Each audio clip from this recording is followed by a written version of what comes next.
صل على محمد وآل محمد وعجل. Bir salavat daha rica edeyim. Allahümme salli ala Muhammed ve Ali Muhammed.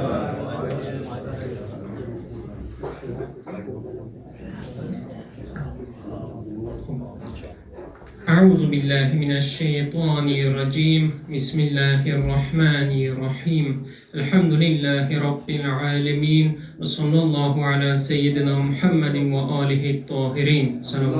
Allahümme salli ala Muhammed ve Ali Muhammed ve acil feracehum. Bir salavat daha rica edeyim. Kusura bakmayın. Allahümme salli ala Muhammed ve Ali Muhammed ve acil feracehum. Bismillahirrahmanirrahim. Kusura bakmayın. Susuzluktan oldum. İslam'da biz Şialar birkaç şeye inanırız. Bunların birkaç tanesini önceden hatırlatıp konuma geçeyim. Biz Müslümanlar bir Allah'a inanırız. Ve bu hayattan sonra da bir hayat daha olduğuna inanırız. Öldükten sonra da o hayata doğru giderik ki oraya ahiret deyirik. Devamı, hayatımızın devamı olan yer. Ahirette de cennet var, cehennem var. Cennete kimler gelir? Cennete Allah'ın emirlerine itaat edenler gelir. Cehenneme Allah'ın emirlerine itaat etmeyenler gelir. Emirleri yani farzlarıdır, haramlarıdır. Cennete girmek istirikse Allah'ın farzlarını yerine getirmemiz lazım ve Allah'ın haramlarından uzak durmamız lazım. Bunu yapmasak cehenneme gelirik. Cennete gitmek için Allah'ın emirlerine itaattan bahsedirik. Allah'ın emirlerine itaat etmek istesek ilk önce emirlerinin ne olduğunu bilmemiz lazım. Bilmezsek emirleri nedir? İtaat edemenik. İtaat edemezsek yerimiz cehennemdir. Burada bu soru gelir. Allah'ın emirlerine itaat etmek için Allah'ın emirlerini öğrenmem lazım. Öğrenmek için benim opsiyonlarım, seçeneklerim nedir? Birinci opsiyon şudur. Araştırmak. Kendim gidem İslam'ın kaynaklarına bakam, Kur'an'a bakam, hadislere bakam, Allah'ın emirlerini oradan çıkardım. Ama Kur'an, hadisler ve hadisleri anlamak için gereken ilimleri yeterli bir miktarda elde etmek için 30-40 yıl boyunca İslam bilimleri gerek önceden öğrenem. Çünkü İslam derin bir dindir. Basit bir din değil ki bir iki hadis okuyarak emirleri keşfedem. Dolayısıyla eğer araştırmak isteyiremse, kendim araştırarak İslam'ı anlamak isteyiremse, ilk önce İslam ilimleri, İslam bilimlerini bir 30-40 yıl kendim öğrenmem lazım. Müştehit olduktan sonra da artık kendim emirlerini keşfedecek miktara gelebilirim. Bu da çoğumuz için bir opsiyon değil. İkinci opsiyona gelirik. Bir insan genel olarak bir şey bilmediğinde ya kendisi araştırır ya da ikinci kısma gelir. O da şu ki bilenlerden sorar. Bilmediğin konuyu bilenden sorar. Ne zaman bir konuyu bir insan başkasından sorar? O zaman ki o konu zaruri olan. O zaman ki o konunun cevabını bulamazsa ciddi oranda zarar gören. Örneğin Allah göstermesin tümör. Farz edin bir insan tümörü var. Birden doktor geldi dedi sen tümörün var. Tümörü çözmek için iki ihtimali var. Bir, kendisi tümör üzerinde araştırma yapar, tümörünü kendisi bir şekilde çözer ki bu zordur çünkü derin bilgi ve ilim gerektirir. İkincisi bilenden sonra gider beyin cerrahına diye beynimde tümör var. Sen bu konuda daha bilgilisen, sen bu konuda uzmanlaşıpsan bunu ancak sen çözebilirsen.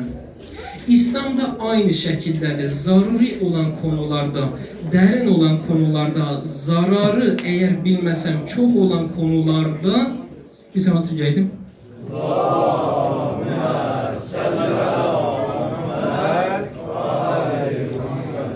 Bilməməzliğimdən dolayı zararı çok olan bir konu olduğundan dolayı bilen bir eksperden, bir uzmana sormam lazım.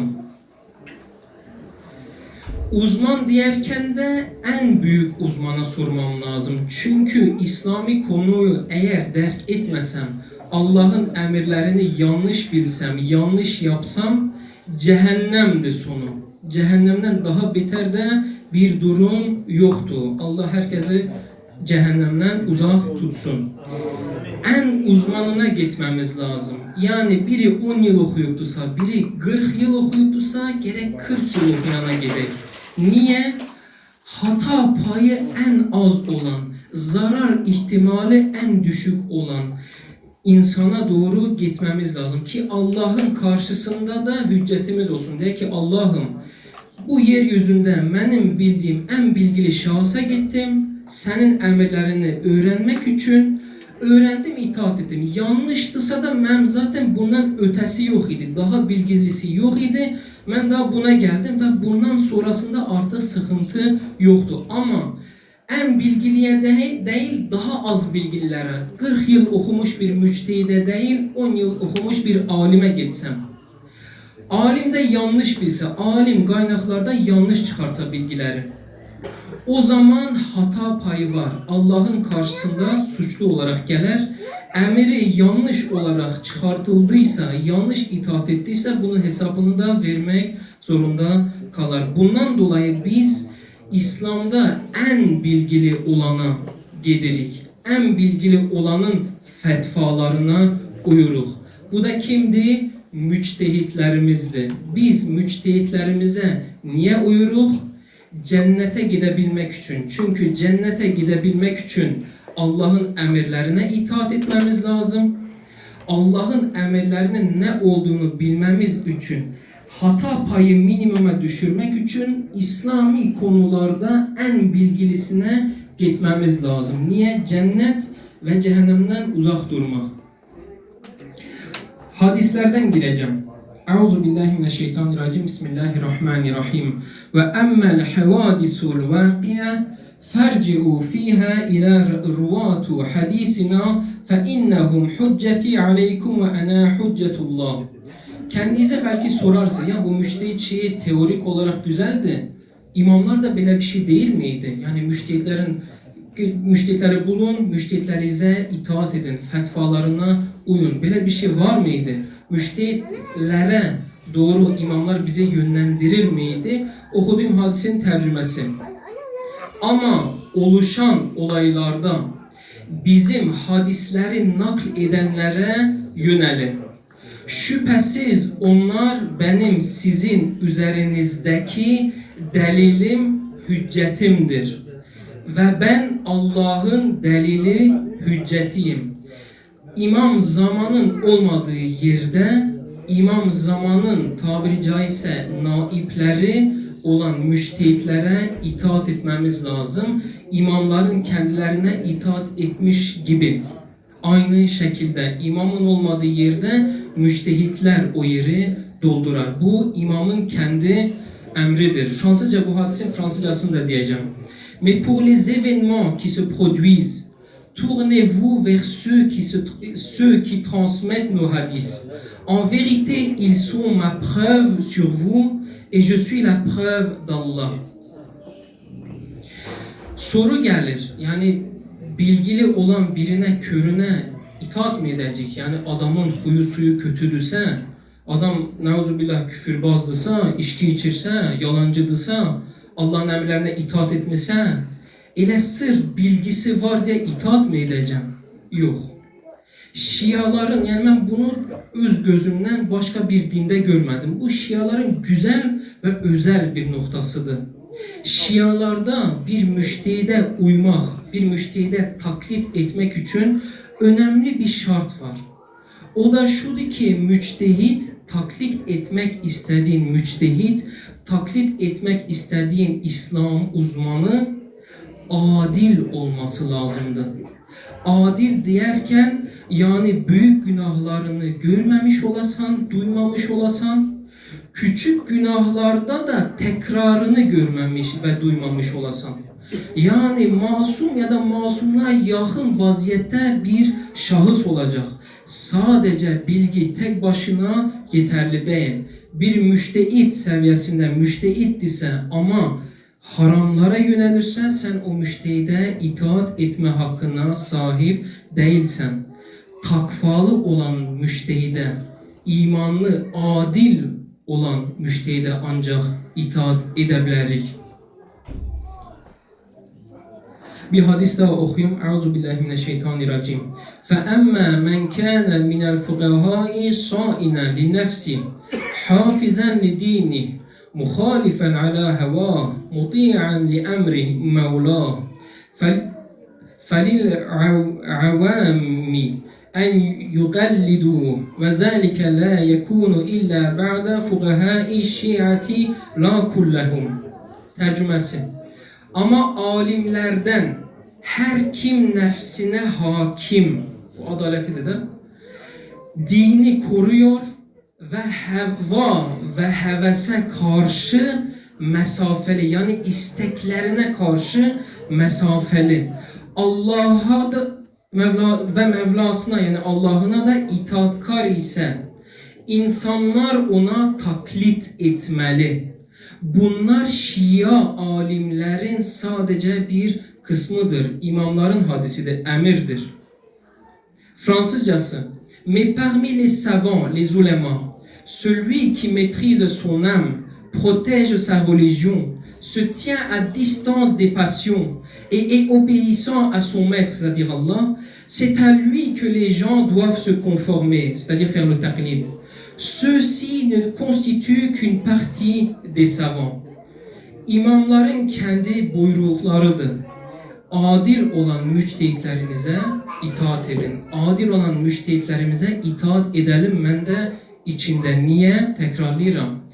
Cennete girmek için Allah'ın emirlerine itaat etmem lazım. Allah'ın haramlarından uzak durmam lazım. Haramlarını, emirlerini bilmem için uzmana gitmek mecburiyetindeyim. Çünkü kendim derin, kompleks olan İslam dininin kaynaklarından her konuyu, her meseleyi çıkartacak kabiliyette değilim. Uzman olmam lazım ki değilim. Dolayısıyla uzmana yönelmem lazım bu konuda ki ahirette sıkıntı yaşamayalım. Taklit etmeye gelince, müştehide taklit etmeye gelince, adil olan müştehide, adaletinden emin olduğum ve ilminden emin olduğum müştehide itaat etmeye gelince birkaç burada nokta var. Bazı şeylerden müştehide taklit edemezsen. İnançlarında müştehide taklit edemezsen. İnanç boyutundaki konulara, akaid konusunda müştehide taklit edemezsen. Yani gözü kapalı, sırf müştehit değil diye belədir inançlarda diyemezsen. Sırf müştehit değil diye Adem Kılıçlar birden Allah var ha. Sırf müştehit değil diye ben inanamam. Sırf müştehit değil diye peygamberlere inanamam. Ben bunları aklımla veya müştehitlerin getirdiği delillerle ispatladıktan sonra inanırım bunlara. İnanç boyutunda müştehitlere itaat etmek haramdır. Fetvalarda, ameli boyutta ancak itaat vardır. Kendileri de fetvalarında zaten bunları değiller. Müçtehit, uzman cebinden mi fetvaları değil? Mesela bir konu gelir. Klonaj var mesela şu an. Böyle yavaş yavaş bu bilim ortaya çıkıyor. Klonaj yani bir varlıktan hücreler alırsan, aynı varlıktan bir tane daha yaratırsan. Yaratırsan tabiri caizse. Bu helaldir, haramdır. Müştehide gidersen. Müştehit bunun cevabını cebinden mi değil? Yok. Müştehit fetva vermeden önce İslam'ın kaynaklarına, Kur'an'a, hadislere gider. Derin bilgisiyle derin bilimlerin içine girer. Oradan İslam kaynaklarından cevabı bular, adaletiyle de doğru bir şekilde onu sunar. O kadar basit bir şey değil. Bir örnek vereceğim özümüzde müştehitlerin ilminin seviyesini görmek için. Şehit rehberimiz Seyyid Ali Khamenei müzik konusunu bahsetti. Dersi haricide müzik konusunu bahsetti. O bahsi de takriben 1 sene sürdü. O bahsi kitap şekline getirildi. Bu yekerlikte bir kitaptı. Müzik helal mıdır, haram mıdır, kaynaklar nedir? Hangi müzikler helaldı, hangileri haramdı? Bu boyutta, bu kalınlıkta kitaptı. Bilgilerle, bilimlerle ve bunun sonucunda fetvaları getirir. O kadar müştehitler basit şahsiyetler değil. Hakikaten uzmandılar. El-Gadir kitabı mesela örneğin. Allame Emini onu yazdı. Qadir-i olayını anlatır. 20 ciltlik kitaptı. Sadece Qadir-i 20 cilt. Müştehitlerimiz bu seviyededir. Onların olduğu yerde kendi kafamdan İslam'ın adını koyarak bir fetva vermem doğru olmaz. Ya ben araştıraram, 3-5 hadis usulü kafiden görerem, müştehide gerek yoktur demek çok da mantıklı bir şey değil. Müştehidin, uzmanın, adil uzmanın olduğu yerde ona uymam gerekir, fetvalarına uymam gerekir. İndi diyersin bir selavat rica edeyim. Allahümme salli ala Muhammed ve ali Muhammed. Hazreti Masume'nin doğum gününde müştehitliği anlattım. Şimdi belki sorarsınız, Hazreti Masume'nin ne alakası var? Ağay Ahmet'in kendisi de buyurduğu gibi Hazreti Masume'nin lakaplarından biri alimeydi. O kadar bilgisi var idi, İslami konusunda o kadar bilgisi var idi ki kaynaklardan bilgiyi çıkardıp insanların İmam Musa-i Kazım'a sorduğu soruları bizzat kendisi cevaplayabilirdi. Hakiki manada alime idi, hakiki manada müçtehid idi aslında bakarıksa. En azından makam olarak, yani bilgi olarak. Hazreti Masume öyle bir şahsiyet idi ki İmam Rıza'nın döneminde İmam Rıza zorla Meşhed bölgesine, Merv bölgesine götürüldüğünde dönemin halifesi tarafından Hazreti Masume karar aldı ki ben abim ve imamım İmam Rıza'yı yalnız bırakmayacağım. Hazreti Masume de Medine'den yola çıkır Meşhed'e doğru. Binlerce kilometreden bahsedirik. Suudi Arabistan'ın bir tarafından İran'ın tam sonları, doğusunun tam sonlarına gitmekten bahsedirik. O dönemde de Turkish Airlines, Qatar Airways yok idi. Haftalarca, belki ayların mesafesiydi. O dönem telefon da yok idi. Birden herkesin Meşhed'de haberi ola ki koskoca Hazreti Masume gelir. Öyle bir sistem de yok idi. Ama Hazreti Masume o büyük müçtehid Medine'den yola çıkar çıkmaz Merv'de, Meşhed'de olan dönemin zalim halifesi Abdullah Memun'a bilgi gelir. Ki Hazreti Masume Meşhed'e gelir, İmam Rıza'ya doğru gelir. Gelirse senin hükümetin düşebilir. Bir hanımdan bahsedirik. Çölün ortasında Medine'den bir hanım sadece çağır. Bir kadındı sadece. Ama değil o Meşhed'e vararsa senin hükümetinin düşme ihtimali var. Bu vaziyette büyük bir şahsiyetten bahsedirik. Bu kadar uzak mesafeden büyük bir halifeden bahsedirik. Bir de Abdullah Memun İspanya'ya kadar Müslümanların torpakları var idi. Pakistanlara kadar, Hindistan'a yakınlara kadar İslam torpaklarımız var idi. 3 tane kontinent Türkçesi neydi? 3 tane kıtada, Asya'da, Afrika'da, Avrupa'da dahi İspanya'da İslam torpakları var idi. Tabiri caizse bir imparator idi. 3 kıtada devleti uzuyordu.